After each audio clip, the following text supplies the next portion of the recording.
Vous êtes sur TV5 Monde, merci d'être avec nous. Bienvenue si vous nous rejoignez dans 64 minutes. Le Monde en français, c'est l'heure du rappel des titres. Actualité dominée par le mystère qui s'épaissit sur le sort du vol Kuala Lumpur pour Pékin. Toujours aucune trace du Boeing 777 de Malaysia Airlines. Le gouvernement malaisien a décidé d'étendre ce soir la zone de recherche en mer de Chine méridionale.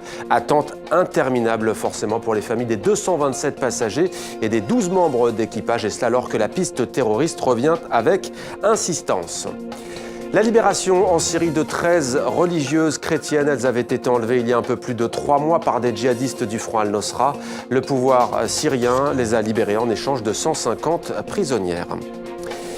Ils n'étaient plus payés depuis 6 mois. En Centrafrique, les fonctionnaires ont commencé à percevoir leur premier salaire depuis septembre dernier. En cause, les violences et la déliquescence de l'administration. Les banquissois se sont rués très tôt ce matin devant les banques pour toucher leur argent. Et puis cet urgent qui vient de nous parvenir en Libye, dans le port d'Al-Cedra. Les autorités ont pris le contrôle d'un pétrolier nord-coréen qui avait été approvisionné en pétrole par les rebelles de la Cyrénaïque, c'est-à-dire la région de Benghazi. Le bras de fer autour de ce chargement, jugé illégal par Tripoli, durait depuis samedi. Nous sommes ensemble depuis un peu plus de 60 minutes. Vous avez manqué le début de votre grand journal. Voici l'essentiel de 64 minutes. Elles sont arrivées en pleine nuit, épuisées. Pour la mère supérieure du couvent de Maloula, c'est le soulagement. Pendant 3 mois, elle a été retenue en otage par le Front al-Nosra, la branche syrienne d'Al-Qaïda, avec 15 autres de ses sœurs. Malheureusement, nous n'avons pas trouvé d'objet pouvant appartenir à l'appareil, et encore moins l'avion lui-même. Nous intensifions nos efforts pour le localiser. Une quarantaine de navires et 22 avions de différents pays sont à la recherche du moindre indice autour d'une île vietnamienne. Ils craignent une russification forcée si la Crimée venait à tomber dans le giron de la Russie. Les Tatars de Crimée seront poursuivis parce qu'ils sont musulmans. Et en plus, les hommes politiques radicaux russes rêvent que la Russie devienne 100% russe et qu'il n'y ait plus d'autres représentants des autres nationalités. Le gouvernement français doit avoir une position ferme. Il y a 2 bateaux qui devraient être livrés à la Russie qui sont à Saint-Nazaire. Ces 2 bateaux ne doivent pas être livrés. On ne doit pas permettre aux militaires russes de s'entraîner sur ces bateaux tant que la crise de Crimée n'est pas terminée.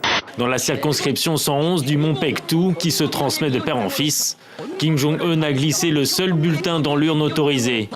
Le sien.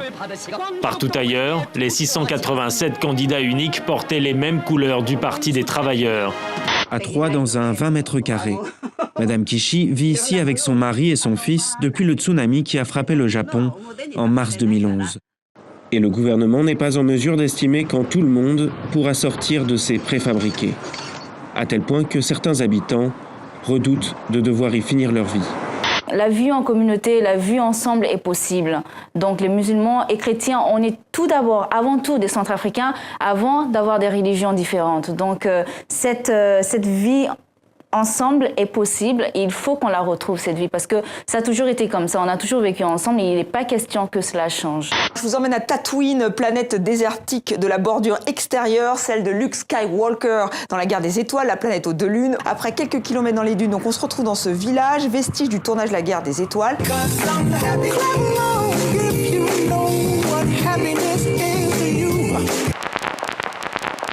C'était 64 minutes, Le Monde en français. Merci à vous de l'avoir suivi. À demain sur TV5 Monde.